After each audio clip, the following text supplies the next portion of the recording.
Setelah hampir 5 tahun menjabat sebagai Wakil Presiden Republik Indonesia, Ma'ruf Amin mengumumkan rencananya seusai masa jabatannya berakhir pada Minggu 20 Oktober 2024 mendatang.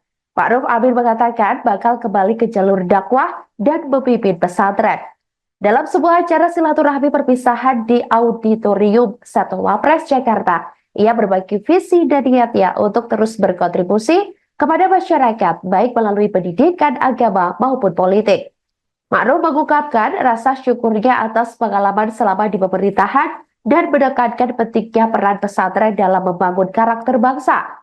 Ia percaya bahwa pendidikan agama yang kuat adalah fondasi untuk menciptakan masyarakat yang beradab dan bermartabat. Selain kembali ke pesantren, Ma'ruf juga akan mengambil peran baru sebagai Ketua Dewan Syuro Partai Kebangkitan Bangsa. Dalam pernyataannya, ia menjelaskan bahwa keterlibatannya dalam politik bukan semata-mata untuk kekuasaan, tetapi sebagai bentuk pengabdian kepada masyarakat.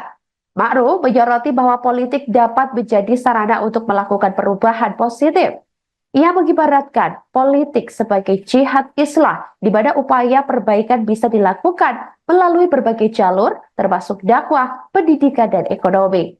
Selama masa jabatannya sebagai Wakil Presiden, Ma'ruf Amin telah terlibat dalam berbagai inisiatif sosial dan keagamaan, memperkuat dialog antar agama, dan mempromosikan nilai-nilai toleransi.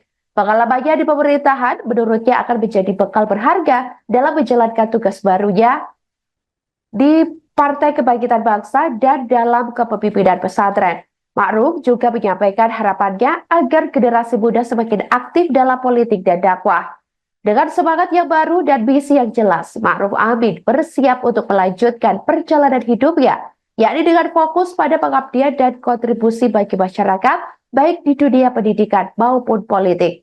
Hal ini menunjukkan bahwa bagi Ma'ruf, pengabdian tidak mengenal batasan dan setiap individu memiliki kesempatan untuk berkontribusi dalam memperbaiki dan membangun bangsa.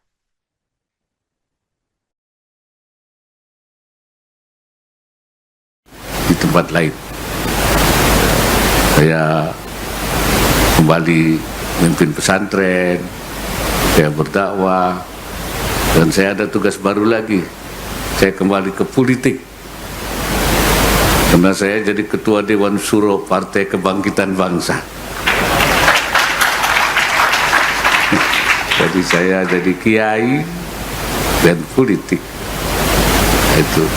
Itu pengabdian. Politik itu harus dimaknai sebagai pengabdian. Lalu saya menyebutnya politik itu jihad islahi. Jihad dalam arti perbaikan melalui jalur politik. Ya, untuk melakukan perbaikan ada bisa melalui jalur dakwah, itu juga jihad. Melalui pendidikan, itu juga jihad. Melalui ekonomi, itu juga jihad. Melalui politik pun jihad. Download Tribun X sekarang, menghadirkan lokal menjadi Indonesia.